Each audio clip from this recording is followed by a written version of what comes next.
Bismillahirrahmanirrahim. Assalamualaikum warahmatullahi wabarakatuh. Alhamdulillahirabbil alamin. Syukur kehadirat Allah Subhanahu wa taala atas segala limpahan rahmat, terutama sampai detik ini kita masih diberikan nikmat corona. Nikmat untuk bisa mengambil faedah daripada adanya corona ini. Ini bukan main-main, ini nikmat yang sangat besar. Jarang Allah memberi kita nikmat yang sifatnya internasional. Ya, biasanya kita diberi nikmat itu ya wilayah, ya kayak tsunami itu wilayah. Tapi ini betul-betul hampir semua permukaan bumi. Begitu cepatnya. Allah sedang memamerkan tanda-tanda kekuasaannya. Allah sedang memamerkan tanda-tanda kebesarannya. Dan hanya orang-orang beriman yang bisa memahami apa makna dibalik daripada corona ini. Kalau kita fahami tentang fa inna mal usri usra, inna mal usri usra, kita harus tahu. Setiap kali Allah memberikan permasalahan, setiap kali Allah memberikan yang namanya sulit, Allah katakan sungguh bebarengan datang juga kemudahannya. Jadi corona ini sebenarnya kemudahannya, nikmatnya itu bareng datangnya. Kita disuruh di rumah, akhirnya di rumah kita banyak intikaf, di rumah kita banyak mendalami teori, ya. Dengan adanya corona kita ini semakin pandai membersihkan tangan, membersihkan tubuh, dan lucunya kita semakin memahami apa itu virus. Kita pelajari, kita saling share teknologi. Kita memahami bahwa Al-Quranlah satu-satunya tempat kita kembali berlindung untuk mencari jalan menuju petunjuk dari Allah. Subhanallah. Oleh karena itu, mari kita berselawat kepada baginda Nabi besar Muhammad SAW atas segala apa-apa yang telah beliau ajarkan. Kita takzim setinggi-tingginya, ya, kita patuh setinggi-tingginya untuk mendapatkan gairah untuk istiqomah menjalankan apa-apa yang Rasulullah SAW ajarkan kepada kita sekalian. Nah, di pertemuan hari ini, Om Bagus berucap terima kasih bagi kalian yang masih aktif untuk kuliah, dan jangan juga mempersalahkan teman-teman kita yang tidak mampu untuk sama-sama online. Boleh jadi dia juga pengen, tapi karena keberadaan situasi dan kondisinya tidak memungkinkan, oleh karena itu setiap perkuliahan kita harus memberi kebijakan untuk membuat rekaman. Dan rekaman ini bisa dinikmati juga oleh kawan-kawanmu. Baik, karena sebagaimana yang Om Bagus telah sampaikan di awal perkuliahan dahulu, bahwa mata kuliah ini ujian UTS dan ujian akhirnya itu berupa praktek. Namun UTS sudah kita laksanakan praktek, tapi mohon maaf karena ujian akhir dalam kondisi seperti ini tidak bisa kita laksanakan secara online, secara praktek offline, maka Om Bagus minta maaf karena pihak fakultas meminta supaya ujian semester dilaksanakan tetap live, dan Om Bagus diminta soal. Maka pada pertemuan hari ini, Om Bagus tetap akan menjelaskan kepada kalian kisi-kisi. Mengapa Om Bagus membongkar kisi-kisi ini? Sekaligus juga Om Bagus sudah memilih bahwa kisi-kisi ini adalah hal yang perlu kalian ketahui ketika kalian ingin mendalami ilmu public speaking, ya. Bukan niat untuk membocorkan soal, ya, tetapi Om Bagus niatkan untuk lebih menekankan bahwa ini yang kalian harus kuasai, karena nanti di hari H ujian semester ketika kalian tidak menguasai apa yang akan saya jelaskan ini, maka kalian pasti tidak akan bisa menjawab soal-soal ujian itu. Demikian. Dan rekaman ini juga boleh disampaikan kepada teman-teman yang tidak on pada kondisi hari ini, dan disebarkan bahwa di situ ada kisi-kisi kita dalam mempersiapkan diri menjawab ujian semester. Ya. Harapan Om, kita belajar ilmu ini tidak hanya di semester ini. Ya. Di luar semester ini, karena kondisi negara kita lagi ketimpa musibah yang kita harus nikmati berupa virus COVID-19 ini, maka Next time ketika adik kelas kalian itu kuliah dan mengikuti semester ini, kalian juga boleh masuk di kelas untuk mengulang kembali, remind lagi mata kuliah ini, ikut praktik bersama-sama. Nanti saya akan undang. Baik, pada kesempatan hari ini Om Bagus sudah siapkan soal-soal yang akan kita bahas. Jadi di sini soal pertama adalah bagaimana kita bisa untuk memahami perbedaan antara talking dan speaking. Ya, Om Bagus bukakan materi yang kita bahas beberapa waktu lalu menyangkut apa-apa saja yang berkaitan dengan pembahasan perbedaan antara talking dan speaking. Ya, saya akan buka nanti materinya dan semoga kalian juga sudah siap-siap untuk memperhatikan supaya kita bisa sama-sama mengulang apa-apa saja ya, makna yang terkandung di dalam perbedaan antara speaking dan talking. Mari kita lihat, Om Bagus sudah membuatkan resumenya. Bentar, kita akan buka dulu ya. Nah, ini dia. Silakan kalian lihat di layar monitor. Inilah perbedaan antara talking dan speaking. Ya. Kalau kalian bisa menuliskan secara lengkap, maka poinnya itu akan Om Bagus tambahkan. Tapi kalau poin standar, itu 5 saja ya perbedaan. Tapi usahakan ketika menjawab, dijawab dengan relevansinya. Jangan talking itu bawah sadar, speaking itu latihan pengalaman, itu tidak boleh. Ya, jadi pasang-pasangannya. Ya, jadi tolong dihafalkan saja ini. Kan gampang menghafalkannya. Kalau talking itu bawah sadar, kalau speaking itu sadar. Ya, kalau talking itu laduni dan seterusnya. Ini harus kalian hafal. Ya. Di foto saja biar nanti kalian tinggal baca-baca. Atau kalian screenshot. Jadi kalau dalam kondisi lihat di monitor, silahkan kalian screenshot. Sudah selesai? Sudah. Nah, kalau sudah kita tutup. Sekarang kita lihat soal yang kedua. Sebutkan 3 hal yang menyebabkan kesan saat berbicara ketika kita berdakwah. Ya. 3 itu Om Bagus sudah pernah memperlihatkan di frame yang ini. Inilah kesan. Ya. Yang menyebabkan lahirnya kesan ketika kita berdakwah adalah bagaimana kita bisa terlihat cara berbicara kita. Yang kedua, yang terlihat kesan itu adalah kepribadian. Makanya Rasulullah SAW mengingatkan kepada kita, sebaiknya ketika kita berdakwah, itu bukan hanya kata-kata yang kita baca, kata-kata yang kita dengar ketika kita belajar agama, tetapi itu sudah bagian daripada hal-hal yang kita sudah amalkan dalam kehidupan kita. Sehingga semua itu sudah menjadi kepribadian kita. Lalu, ketika kita itu berdakwah, harus selalu diingat bahwa tidak hanya membuat materi ketika kita berdakwah. Tetapi dakwah kita itu kita isi dengan bagaimana kemasannya. Ya, kita mengemas. Ibarat kado itu kan dibungkus saja, yang penting tidak terlihat isinya. Sebenarnya apa sih maksudnya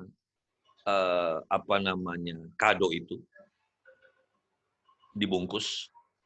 Supaya tidak terlihat. Tetapi coba lihat sekarang teknologi pembungkusan untuk kado, berbagai macam gaya. Bahwa ternyata berdakwah itu tidak hanya serta-merta menyampaikan ayat, menyampaikan penjelasan, tetapi bagaimana kemasan itu bisa orang indah.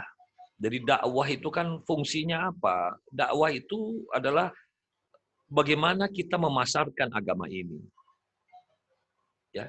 Tetapi bukan Islam semata yang dipasarkan sebagaimana Islam adalah agama, tetapi bagaimana kita menjelaskan agar orang paham apa itu agama. Dan setelah dia paham, di dalam dakwah itu kemasan juga harus diisi dengan motivasi agar orang itu mau melakukan apa yang kita sampaikan sebagaimana ajaran Rasul.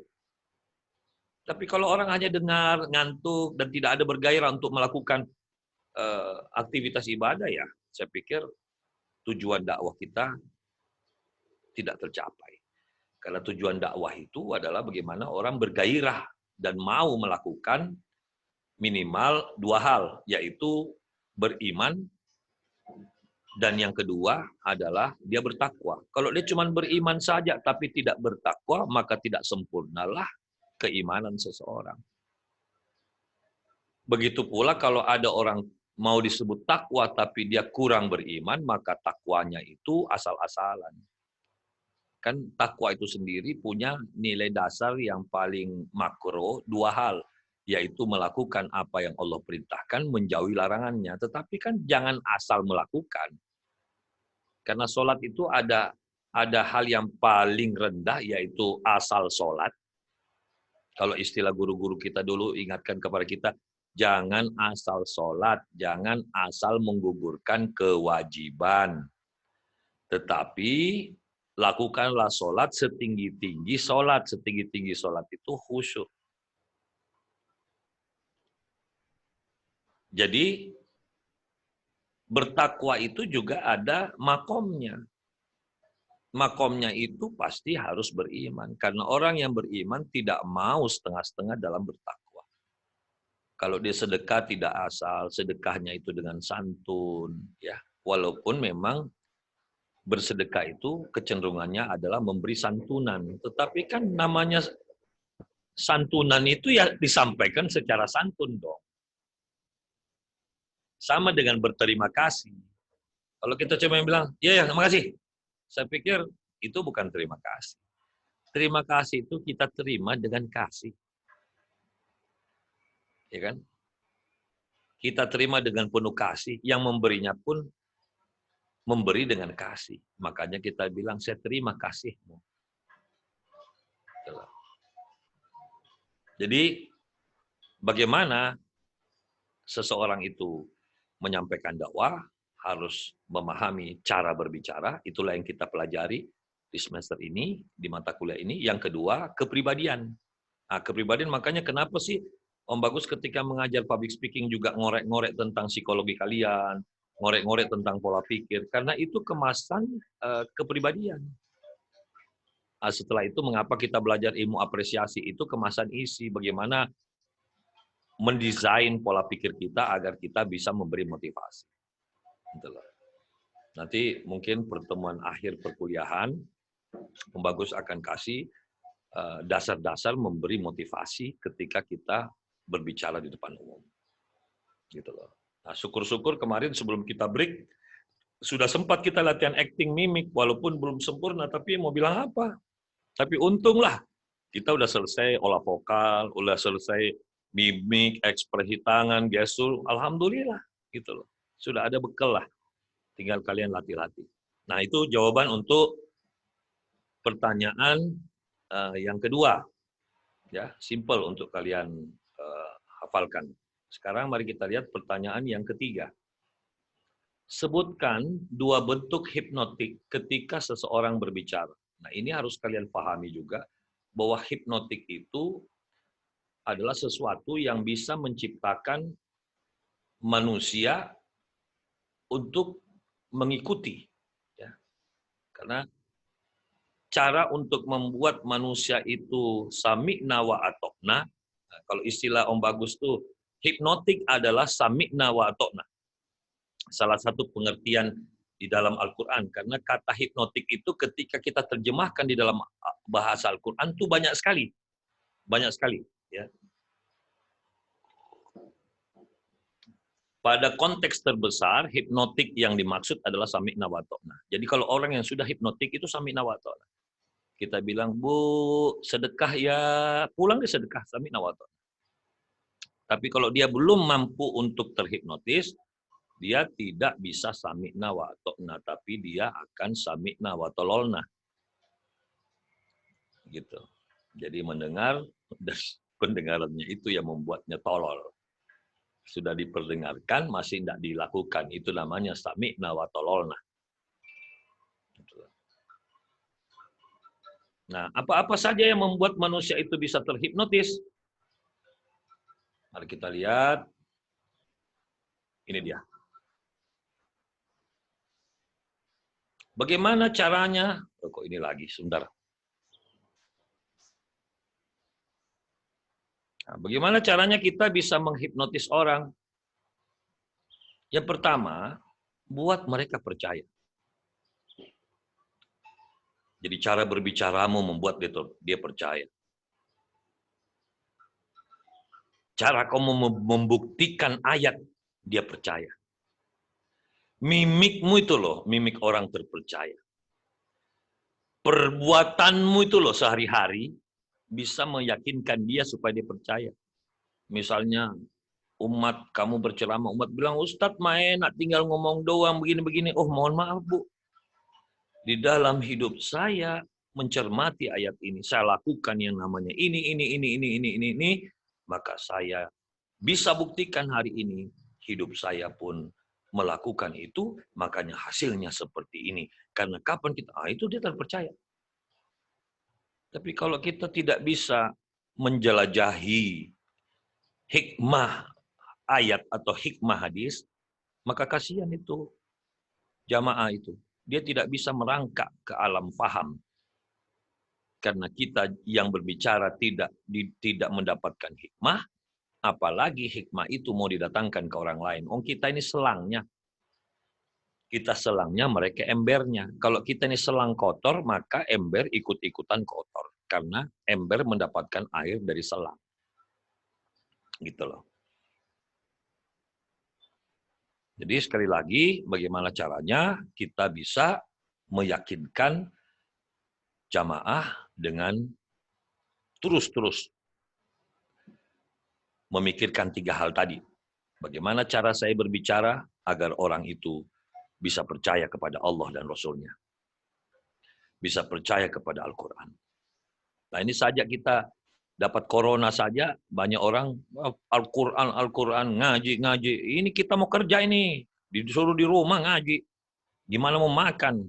Bukan begitu. Inilah kalau tidak berjalannya akal, tidak bisa kita menjawab pertanyaan.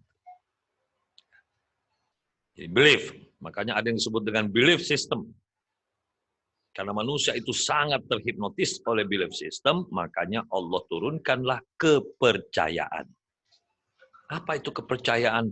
Hal-hal yang berbicara tentang bagaimana kita bisa percaya. Karena manusia itu kalau dia percaya, dia terhipnotis. Makanya kita disuruh beriman.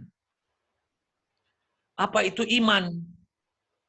Apa itu Kita sudah bahas beberapa saat lalu, di dalam bahasa Indonesia, itu maknanya yang pertama adalah memiliki. Jadi beriman, memiliki iman. Bagaimana caranya supaya kita bisa menjadi beriman? Atau dalam bahasa lain, bagaimana caranya agar aku bisa memiliki iman? Apa itu iman? Percaya. Percaya siapa? Percaya Allah dan Rasul-Nya. Makanya Allah bersama Rasul-Nya mendesain yang disebut dengan rukun iman. Kalau kau iman kepada Allah, ya iman juga dong kepada Rasul-Nya. Kalau kau iman kepada Rasul-Nya, ya iman juga dong kepada kitab suci-Nya. Kalau kau beriman kepada kitab suci-Nya, ya beriman dong dengan takdirnya. Beriman dong tentang hari akhir, hari kiamat. Kalau kau tidak beriman kepada hari kiamat, ya kau tergolong orang yang tidak takut masuk kuburan. Kenapa sih kita perlu takut? Jadi takut itu banyak manajemennya. Sangat berbeda kita takut dengan harimau. Kalau kita takut dengan harimau, kita lari ke birit-birit. Kalau kita takut sama corona, ya kita disuruh mendekam di rumah. Nggak usah sampai pingsan-pingsan di rumah. Karena tidak ada corona yang ngejar kita sampai ke rumah. Kecuali kita yang memasukkan. Kita ambil dari luar, kita masukkan ke rumah. Itulah orang yang bego. Tapi bedanya kalau kita takut kepada Allah, kita lari mendekat. Kan kebalik toh, kalau kita takut sama harimau, kita lari ke birit-birit, menjauh dari harimau.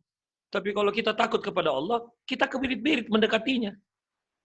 Kita ke birit-birit tobat. Kita ke birit-birit berdoa, kita ke birit-birit ngaji, karena takutnya kita kepada Allah. Jadi bayangkan orang-orang yang tidak mau sholat, itu orang yang tidak takut sama Allah. Karena dia menjauh. Begitu pula, kalau kita takut pada hari pembalasan.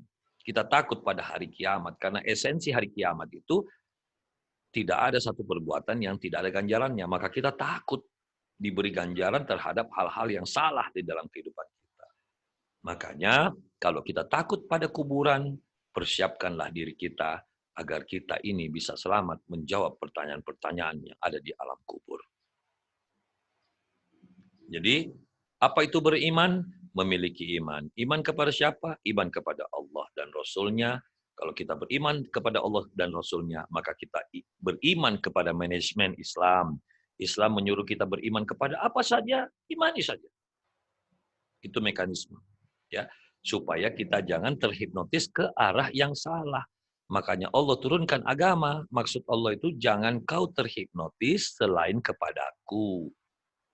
Nah, banyak orang turun ke muka bumi tidak berhasil terhipnotis kepada Allah, tapi dia justru terhipnotis kepada perempuan, terhipnotis kepada uang, terhipnotis kepada khamar, terhipnotis kepada narkoba, terhipnotis kepada sepak bola, hari-hari nonton bola. Terhipnotis kepada mancing, hari-hari mancing. Ikan tinggal pergi kamu ke supermarket beli, pulang goreng, mancing. Sudah gitu habis mancing, dapat ikan hanya untuk ngomong strike. Sudah gitu ikannya dibuang lagi ke laut. Kan kasihan ikannya jadi sumbing. Mau kamu dibuat sumbing terus dicuekin. Nah itu. Jadi kalau kau ambil itu ikan, bawa pulang. Jangan cuma ngomong strike, foto. Bikin videonya, dibuang lagi. Kasihan banget itu ikan. Jadi waktu kita mancing itu dia sudah teriak, ore, alhamdulillah aku sudah bermanfaat untuk manusia. Terus kita buang lagi. Kasihan banget gitu loh. Dia mau langsungkan kehidupannya mau makan gimana bibirnya udah robek. Nah, ini yang tidak punya perasaan, tidak punya pri kebinatangan. Gitu loh. Itu yang pertama. Yang kedua, kalau kita itu mau berdakwah yang menghipnotis umat, lakukanlah proses yang disebut dengan mengesankan. Ingat selalu 3 hal itu. Hal pertama adalah cara berbicara kamu. Cara berbicara kamu itu harus mengesankan. Makanya Om Bagus ajarkan bagaimana mimik yang mengesankan. Senyumlah, Rasul suruh senyum. Bagaimana alis yang mengesankan, bagaimana posisi dagu, bagaimana posisi siku, jangan terlalu lebar, nanti dipikir sombong, jangan tutup dada. Kalau pakai jaket dibuka, bagaimana supaya muncul simpati, Om Bagus sudah ajarkan cara simpati. Ya kan? Bagaimana kaki, jangan dirapetin, dibuka, bagaimana jantung diarahkan, supaya terkesan. Itu baru cara penyampaian. Yang kedua, kepribadian. Nah, waktu kita menyampaikan itu kepribadian kita. Oh, jamaah bilang, oh ternyata si Jaid Jabot ini orangnya rajin sedekah. Oh ini toh Ustadz yang rajin sedekah itu ya. Yang ada panti asuhannya itu ya, yang gratis ya. Yang ada, dia semakin terkesan kepada kepribadianmu. Makanya dia pengen dengar. Nah orang itu kalau sudah terhipnotis sama kita, sakit apapun dia, lucunya kita nasihatin dia sembuh. Lucu kan? Karena sudah terhipnotis kepada kita. Nah kalau orang tidak terhipnotis kepada kita, tidak usah jauh-jauh lah, tidak usah jauh-jauh. Saya kasih kamu contoh ya. Ingat-ingat waktu kau kecil, pasti kamu punya dokter langganan sama orang tuamu. Kalau kau panas, kau dibawa kemana? Pasti ada kenangan sama orang tuamu. Nah lucunya, selalu ada langganannya itu. Kamu misalnya si Alam kalau sakit dibawa ke dokter mana? Nah lucunya Alam itu walaupun dia panas, tiba di rumah dokternya, baru di terasnya Alam sudah lari-lari itu sudah sembuh. Karena sudah saking percaya kepada dokter itu. Coba bayangkan kalau dokter itu tidak ada. Harus ke dokter lain. Tidak bisa sembuh itu. Karena kamu sudah terkesan, sudah percaya kepada dokter itu. Karena sudah terhipnotis. Kalau kamu tidak terhipnotis, tidak bisa. Ya, jadi terkesan. Apalagi kemasanmu. Ya, masih ingat kan tadi pertama cara kamu berbicara harus mengesankan. Yang kedua kepribadianmu harus mengesankan. Makanya Om Bagus bilang dari sejak muda jangan kamu masukkan kepribadian-kepribadian yang salah karena nanti kamu sendiri yang repot memperbaikinya. Karena Om Bagus tahu sendiri bagaimana Om Bagus memperbaiki kepribadian saya yang sekian tahun bangsat itu. Wah, capek nyucinya. Tapi syukur-syukur Allah kasih kesempatan umur bisa mencuci diri. Seandainya saya mati muda itu waktu, waduh mati maksiat saya. Makanya jangan ikuti. Jangan juga bilang, oh aduh santai, itu guru kita Om Bagus dulu juga waktu muda maksiat. Jangan lu. Kalau lu dipanjangin umur, kalau lu mati maksiat, nah itu jangan ikut-ikuti. Karena belum tentu juga kau berhasil mencuci dirimu. Karena banyak orang masa mudanya hancur, semakin tua semakin hancur. Susah dikembali. Gitu loh. Susah dia tobat ya. Oleh karena itu pesan Om itu tadi ya, jangan kau ikuti perkataan-perkataan yang jorok, jangan kau ikuti perbuatan-perbuatan jorok, makanan-makanan yang jorok, minuman-minuman jorok, pergaulan jorok, jangan. Karena nanti kamu lemah di impression. Ya, lemah. Baik. Jadi yang terakhir adalah kemasanmu itu, kemasan isimu itu harus mengesankan. Bagaimana kau bikin PowerPoint, bagaimana kau bikin film, bagaimana kau bikin drama untuk membuat orang yang dengar dakwahmu itu terkesima. Om Bagus tuh apa ya? Kayak cemburu melihat produk-produk film-film video-video Cina. Cina itu kan kita kenal negara komunis ya, walaupun di sana ada Islam. Tapi negaranya terkenal dengan istilah negara komunis. Tetapi lucunya video-video Cina itu sekarang memenuhi YouTube loh. Tentang nasihat-nasihat motivasi. Masa kita ini anak PT IKI tidak bisa bikin produk-produk begitu? Cobalah kalian yang semester 4 ini di KPI, ya toh, peloporilah, kita bikinlah kelompok video mahasiswa, kelompok motivasi, dakwah. Jadi bikin UKM, kita serang tuh YouTube, kita bikin terus film-film, kita bikin liputan, kita bikin motivasi. Biar bangsa ini tahu, PT IKI ini bukan sembarangan.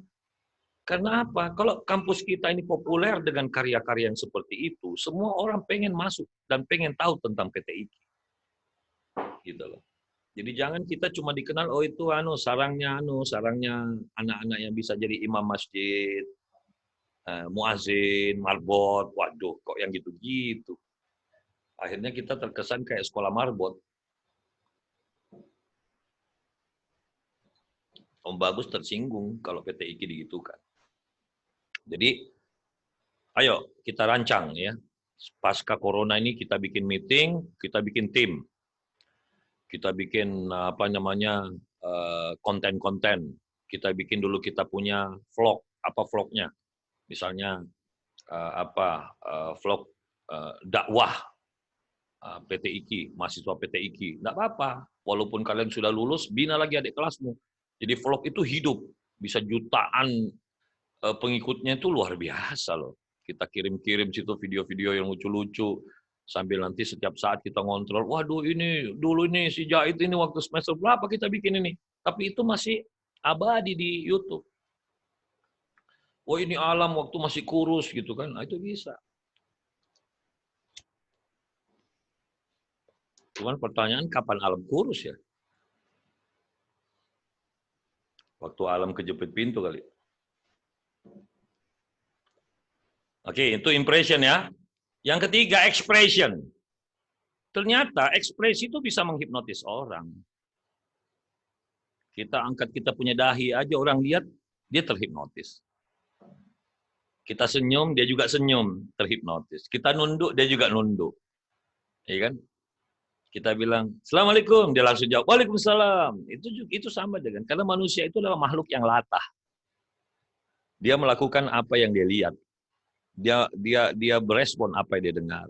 Jadi karena manusia adalah makhluk yang latah, maka beri dia ekspresi. Maka ekspresikanlah dengan baik. Makanya Om Bagus ajarkan ekspresi di kelas. supaya kau gampang menghipnotis orang ketika kalian berdakwah. Gitu. Jadi latih terus ekspresimu, suaramu, ngapain tuh alam tuh. Nah itu bikin dia tidak betah kuliah di kelas. Dia tidak bisa gayanya banyak. Kalau di sini kan dia bisa atur rambutnya lah, dia bisa manjat. Dia kayak kung fu panda kalau gini. Oke, yang bagus lanjut. Expression ya. Yang keempat, entertainment. Manusia itu terhipnotis kalau dia terhibur. Cuman Om Bagus harus bocorkan ya, karena Om Bagus pernah kuliah tentang entertainment communication, maka kalian harus paham, ternyata orang terhibur itu banyak syaratnya. Ada orang terhibur kalau takut. Makanya laku itu film-film horor. Ada orang terhibur kalau lihat bencana. Makanya di Indonesia itu kalau ada bencana itu jadi tempat rekreasi itu, kayak Lumpur Lapindo, jadi tempat rekreasi. Ya, apa-apa saja yang pernah jadi bencana itu tempat rekreasi. Karena orang itu terhibur macam-macam. Ada yang terhibur kalau dengar musik, ada terhibur kalau dengar suara bagus. Makanya Om Bagus harapkan kalian di dakwah ini, di fakultas dakwah ini harus jago menghibur. Itu ada orang terhibur kalau lihat laki-laki ganteng, maka pergantenglah dirimu. Ada orang terhibur kalau lihat orang harum, maka harumkanlah dirimu. Itu Rasulullah itu jagonya itu menghipnotis orang pakai entertainment. Sampai musuhnya aja terhibur kalau dia yang bicara. Lah hiburlah orang. Ada orang terhibur kalau dengar ayat-ayat. Ada orang terhibur kalau dengar fikih. Ada orang terhibur kalau diberi motivasi.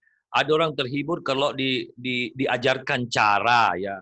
Ibu-ibu saya ajarkan ya cara berdoa yang paling manjur. Begini caranya. Waduh dia dengar dia terhibur itu. Ada kelompok majelis taklim yang begitu. Ada juga kelompok majelis taklim yang senang sekali ketika kalian berdakwah itu memberikan solusi-solusi terhadap problem. Makanya kalian harus jago mikir. Itu menghibur. Gitu loh. Ada juga jamaah yang terhibur kalau lihat orang pintar. Ini rata-rata nih. Makanya kenapa Ustadz Abdul Somad itu laku keras? Karena dia itu datanya banyak. Ditanya apa aja dijawab. Ya. Istilahnya kalau kita sudah menjadi orang yang one stop solution, cukup ke kamu saja semua problem selesai, maka kamulah orang yang paling kuat daya hipnotisnya.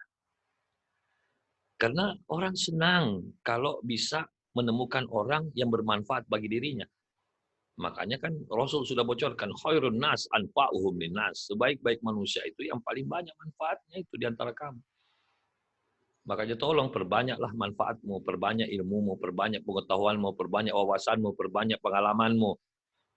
Maka ketika kau menyampaikan materi, maka yang keluar itu adalah wawasanmu, knowledge-mu, pengetahuanmu, ilmumu, ya data-datamu keluar semua. Dia terhibur. Ya. Jadi ada juga orang yang terhibur kalau mendengar kabar gembira. Maka angkat dia. Ada orang terhibur kalau dipuji. Ada orang terhibur kalau dibuat ketawa-ketawa. Nah, kalau kau tidak pandai menghibur orang, bagaimana kau bisa menghipnotis untuk urusan yang keempat ini?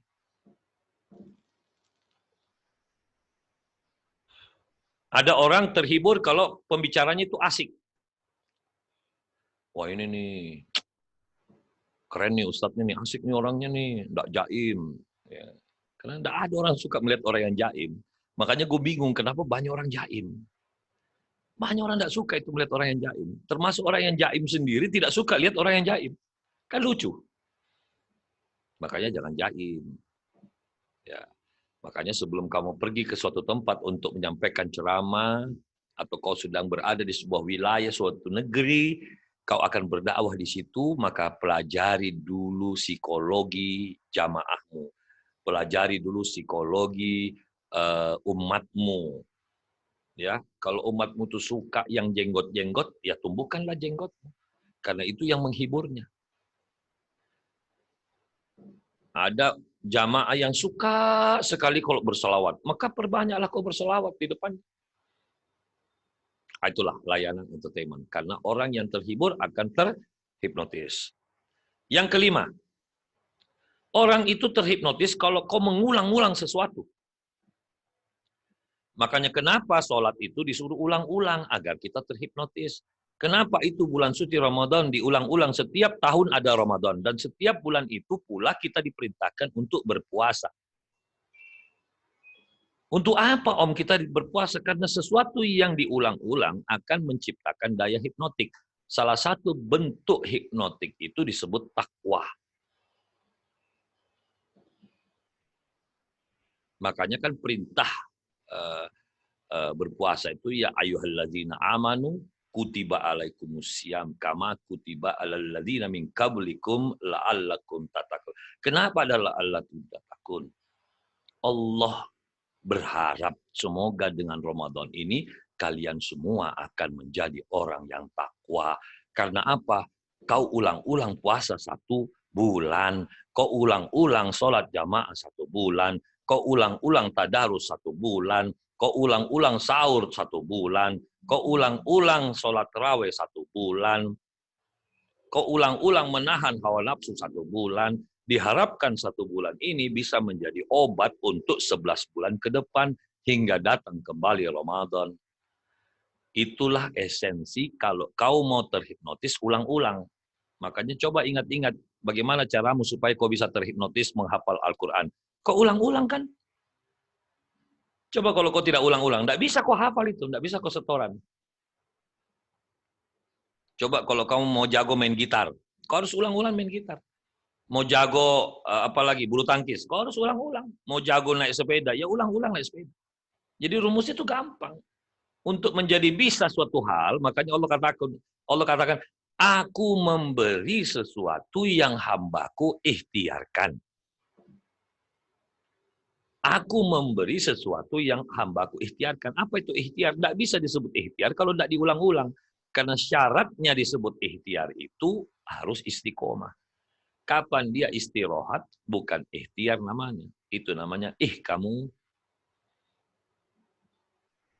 Bisa dipahami ya?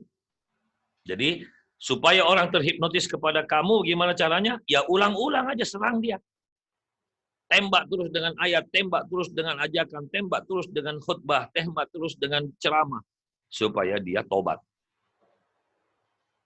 Berikutnya, kasih dia anchor. Kasih dia condition. Apa itu anchor? Anchor itu simbol-simbol. Anchor itu tanda-tanda. Salah satu bentuk anchor di agama itu doa, sholat, puasa, wirid, tahajud. Itu semua anchor. Sabar. Sabarlah engkau, orang yang sabar bersamaku, kata Allah. Sabar itu anchor. Buka puasa itu anchor. Sahur itu anchor. Jangan kita jadikan anchor itu jimat. Saya itu kalau pakai cincin saya nih Om, ini kan batunya ini batu untuk kepribadian Om. Kita kepribadiannya bagus. Itu anchor yang salah.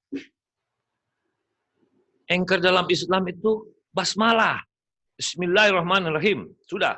Ya Allah, aku kerjakan ini dengan mengucap namamu yang penuh kasih dan sayang.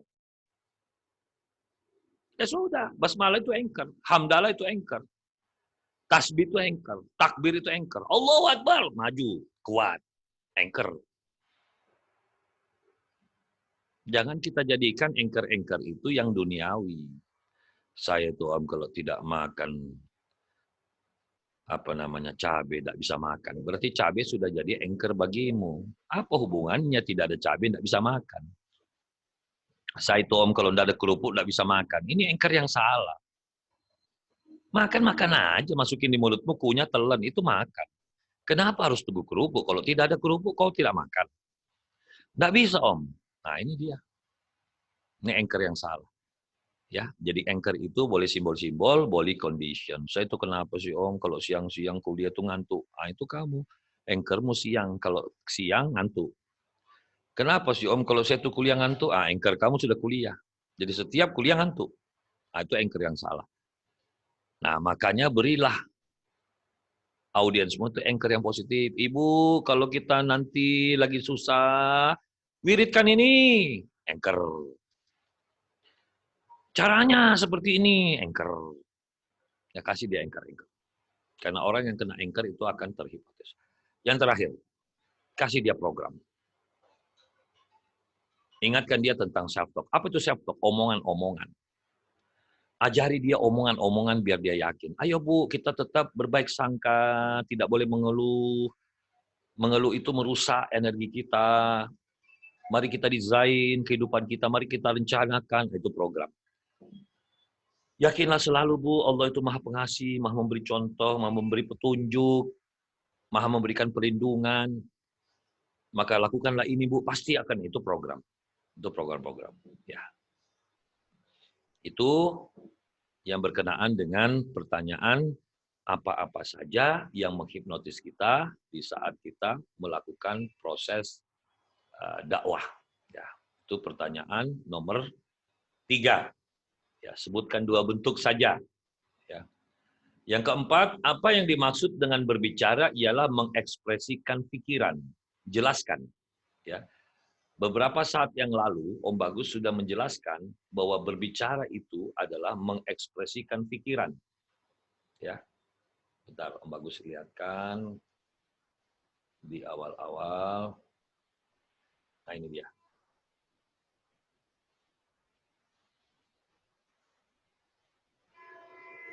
Jadi manusia itu ketika dia berbicara, dia sedang mengekspresikan pikirannya.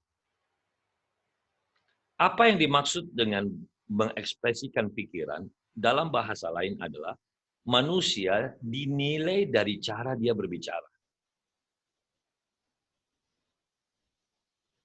Disitulah akan kelihatan acting. Apa itu acting? Ilmu tentang cara menyampaikan sebuah maksud.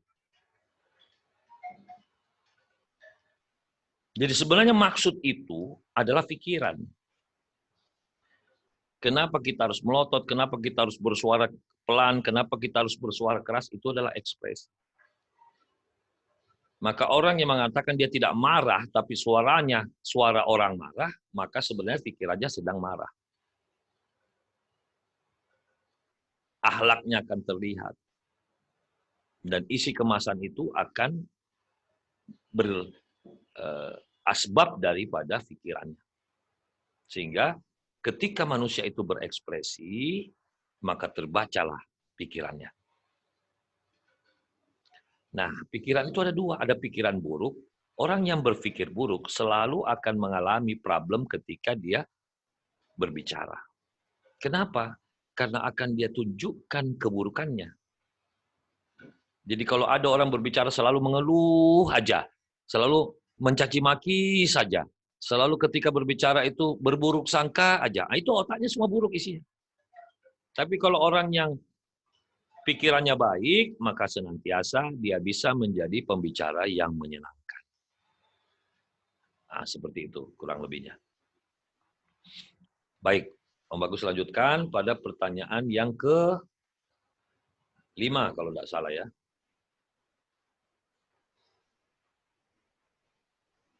Dalam public speaking kita mengenal acting dan ekspresi. Apa hubungan antara keduanya? Ya. Acting ya, adalah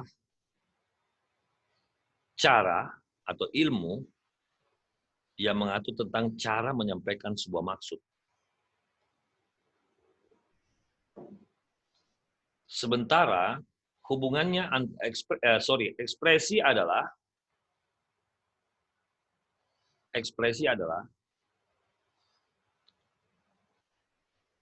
cara upaya untuk menyampaikan sebuah rasa dan perasaan. Jadi bedanya acting adalah cara, ekspresi adalah upaya.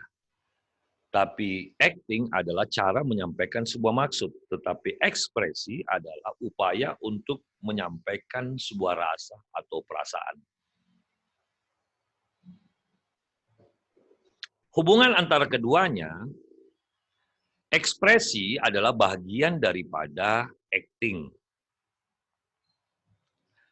di mana kita tidak akan bisa berakting tanpa berekspresi. Sementara ekspresi sendiri adalah upaya yang membantu acting agar tercapailah fungsi acting. Fungsi acting itu untuk menyampaikan sebuah maksud. Jadi kalau saya ingin menyampaikan sebuah maksud, harus saya ekspresikan. Nah, ekspresi itu ada 3. Suara, mimik, dan gerak. Ingat itu harus tertulis. Suara, mimik, dan gerak. Mari kita lihat soal berikutnya. Nah, oh, ini di soal nomor 6. Soal nomor 6 yang kalian jawab itu. Sebutkan elemen dari ekspresi. Di situ kalian sebutkan elemen ekspresi adalah mimik, suara, dan gerak.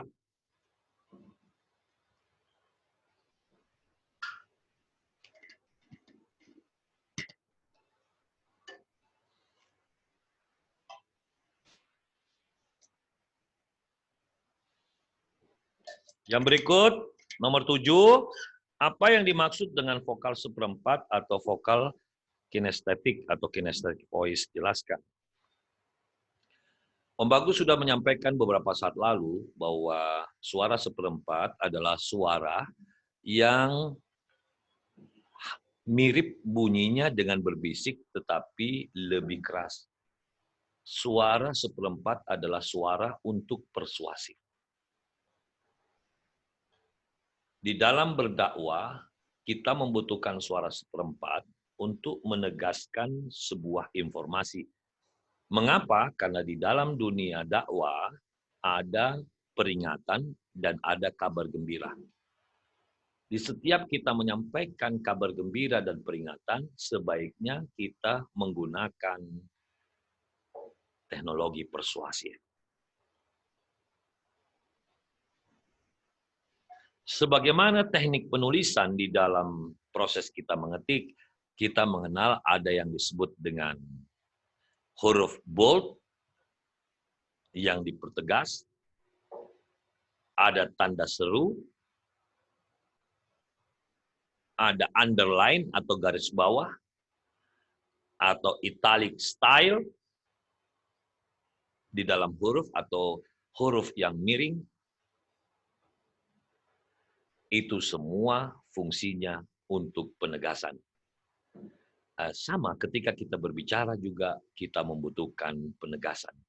Maka di teori Om Bagus mengajarkan tentang penggunaan suara seperempat untuk melakukan persuasif. Jadi disebut kinesthetic voice karena suara seperempat itu memiliki daya persuasif tentang perasaan. Karena suara seperempat adalah suara yang lebih bisa mewakili ekspresi pada makna kata yang ingin disampaikan. Nah, apabila suara ketika menyebut kata yang bersifat persuasif tetapi tidak diselesaikan dengan seperempat, maka ekspresi yang ada pada makna kata tidak akan bisa terdengar. Nah, seperti itu. Baik. Sekarang kita masuk ke soal yang ke-8 atau yang terakhir. Apa yang dimaksud dengan 3V dalam public speaking? 3V adalah singkatan dari visual, voice, dalam kurung vokal, atau verbal. Ya. Oke, biar kita tidak salah, Om Bagus tuliskan. Jadi 3V adalah,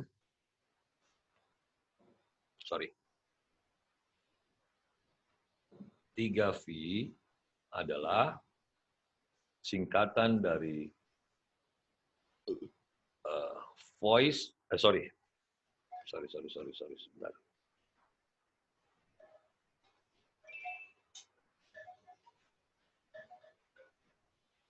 3V adalah visual, atau dalam hal ini adalah mimik, penampilan, gestur,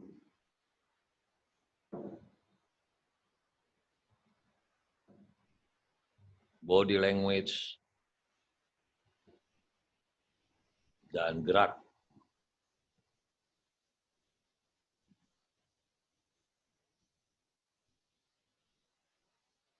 Yang kedua adalah voice atau vokal atau vokalisasi. Yang terakhir adalah verb atau verbal atau kata.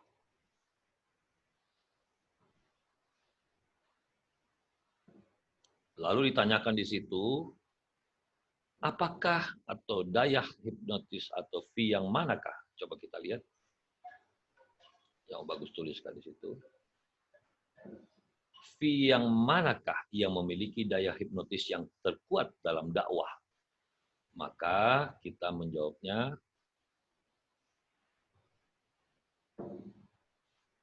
V yang paling kuat adalah visual karena memiliki daya hipnotik 55%. Ya, nih. Itu jawabannya.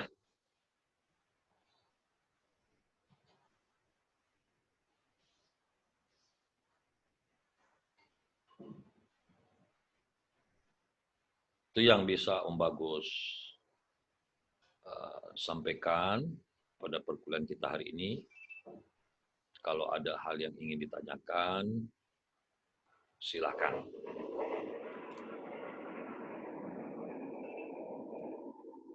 Kalau kereta lewat dekat rumah Om gini, kamu dengar nggak? Dengar? Dengar Om, dengar. Kencang, kencang. Dengar Om, dengar. Terlalu tapi. Enggak Om, enggak dengar. Tapi kalau Om Bagus ngomong terus lewat kereta, keretanya hilang. Iya Om.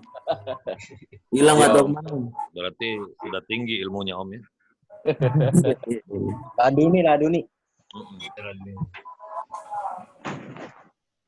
Silakan Om. ada yang ditanyakan ya. Oh itu Adit tuh.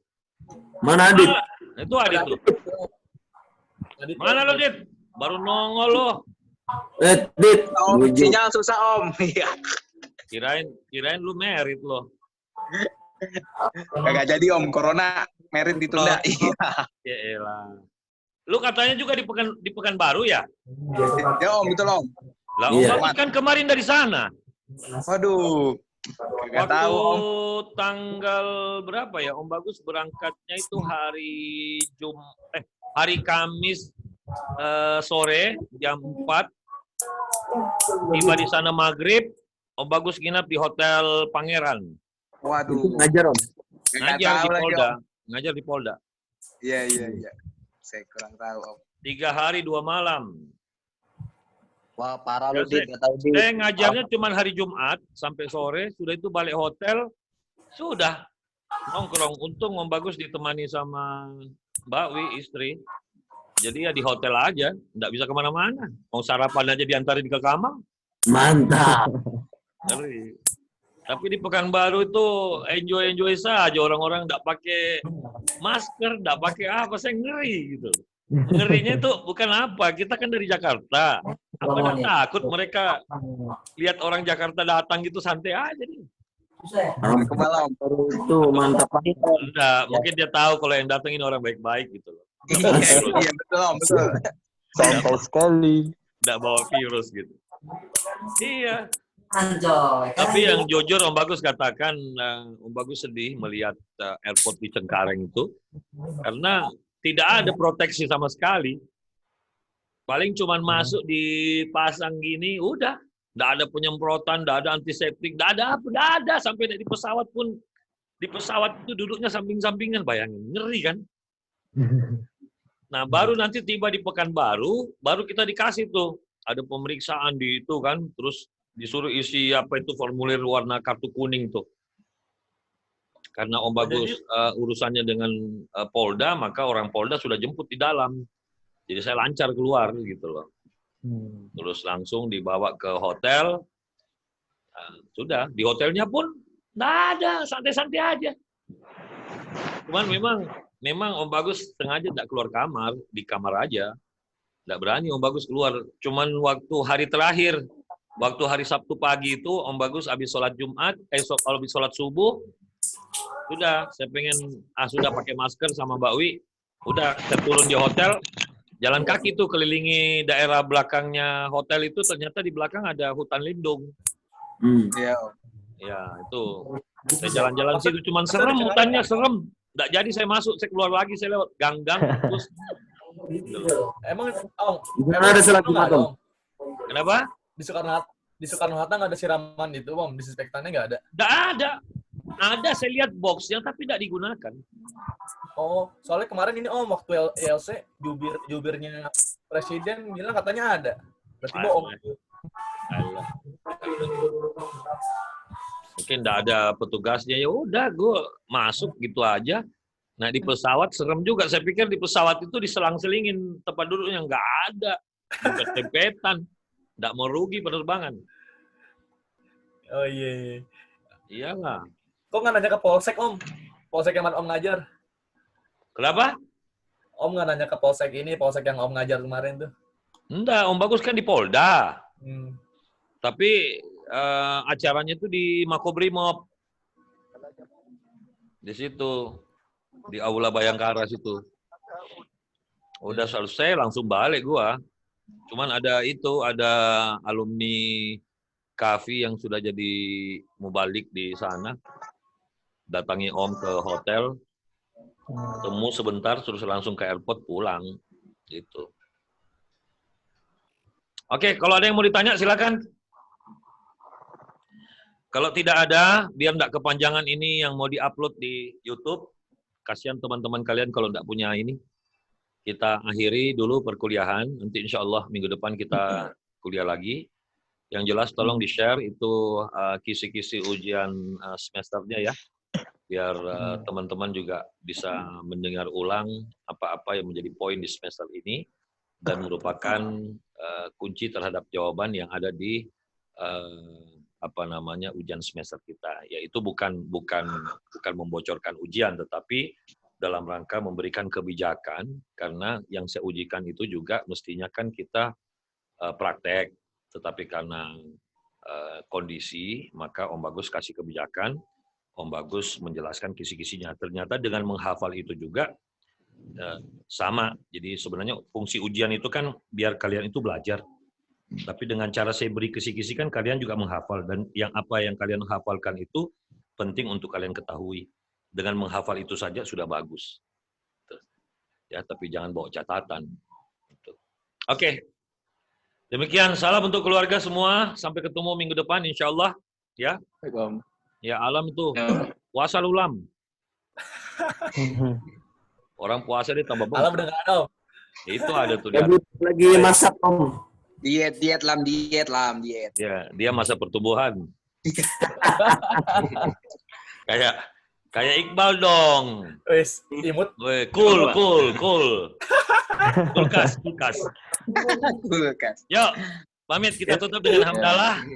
Alhamdulillahirrahmanirrahim, dan membaca doa kafaratul majelis. Subhanallah. La ilaha illa anta astaghfiruka wa atubu ilaik. Wabillahi taufik wa hidayah. Assalamualaikum warahmatullahi wabarakatuh. Waalaikumsalam warahmatullahi wabarakatuh.